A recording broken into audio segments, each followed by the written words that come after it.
सबसे पहले आपको रमज़ान शरीफ की बहुत बहुत मुबारक पेश करती हूँ। अस्सलामुअलैकुम viewers, Anam home remedy channel में खुश आमदीद। तो चलते हैं अब टॉपिक की तरफ।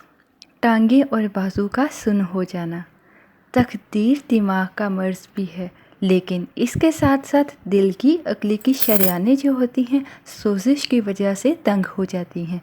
इस वजह से दौरान खून का प्रेशर कम होने लगता है और ये दिल से दूर के अज़ा तक नहीं पहुंच पाता, और इन्हें तग़ज़िया ना मिलने की वजह से ये जो अज़ा होते हैं ठंडे रहते हैं, इनमें ब्लड की सर्कुलेशन नहीं होती और ये सुन्न हो जाते हैं। तकरीर असाब की वजह से कंधों के पट्टों के साथ साथ टांगों और बाजुओं के जो पट्टे होते हैं वो भी सुन्न होना शुरू हो जाते हैं, और मरीज़ जिस करवट बैठे या लेटे वही तरफ सुन्न हो जाती है।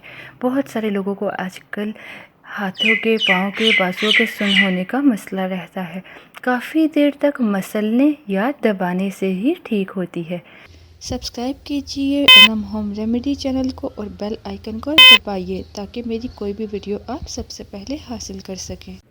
गरम खुश्क ग़ज़ा या अद्वियात का इस्तेमाल करना, कसरत गोश्त खोरी, तेज़ मिर्च मसाला जात का इस्तेमाल, कॉफ़ी, चाय, अंडे, सिगरेट वगैरह का कसरत से इस्तेमाल करना और नुक्से तग़ज़िया भी हाथों के, टांगों के, बाजुओं के सुन्न होने का सबब बनते हैं।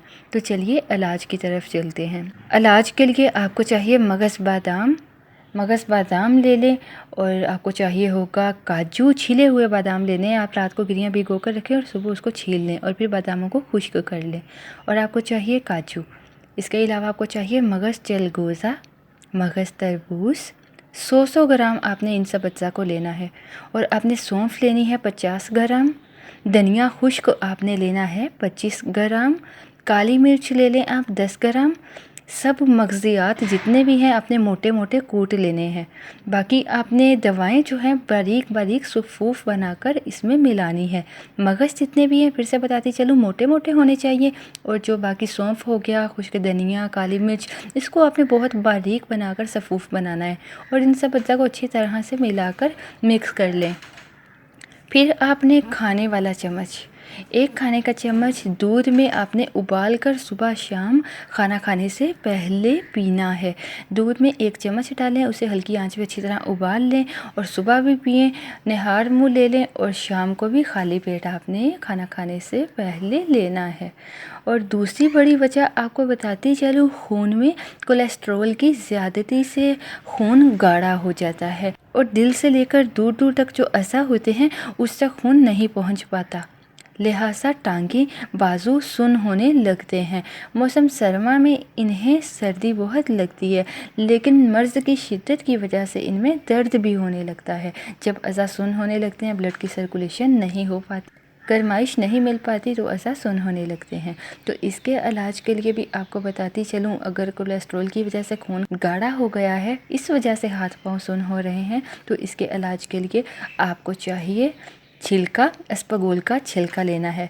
आपने रोज़ाना अस्पगोल का छिलका बड़ा चाय का चम्मच लेकर पानी में डालना है। पानी में मिक्स करके आप इसको इस्तेमाल करें। अगर शुगर का कोई मसला नहीं है तो आप इसे शरबत के साथ इस्तेमाल करें। शरबत भी आपने शरबत बज़ोरी लेना है, आपको पंसार स्टोर से बआसानी मिल जाएगा। एक तो आपने ये करना है, गर्मियों के लिए बहुत अच्छा नुस्खा है। और दूसरा आपने तखम कांसी, ज़ीरा सफ़ेद, तखम काहू, ये आपने 100 ग्राम लेने हैं। आपको ये सब पंसार स्टोर से मिल जाएंगे। हल्दी, सूंठ, धनिया खुश्क, ये आपने तीनों चीज़ें 50-50 ग्राम लेनी है। इन तीनों चीज़ों को अच्छी तरह से पीस कर मिक्स कर लें। हर खाने के बाद आपने दरमियाना चम्मच पानी के साथ इस सफ़ूफ़ का लेना है। सालन की मिकदार नहायत कम कर दें। तमाम चिकनाइयाँ और गोश्त मना है, जब तक मसला हल ना हो जाए इससे परहेज़ करें। इसके अलावा गर्म खुश्क ग़ज़ाओं से भी ज़रूर परहेज़ करें। खाने के साथ पानी नहीं पीना आपने। अगर आप पानी पीना चाहते हैं तो खाना खाने से आधा घंटा पहले पानी का इस्तेमाल करें। खाने के दौरान, खाने के बाद पानी का इस्तेमाल ना करें। अलबत्ता खाने के बाद आप ज़रशक शीरी, धनिया खुश्क और इलायची, इन तीनों का, इलायची सफ़ेद का आप कहवा बनाकर इस्तेमाल कर सकते हैं। आपके मर्ज़ में इंशाल्लाह आफाका होगा।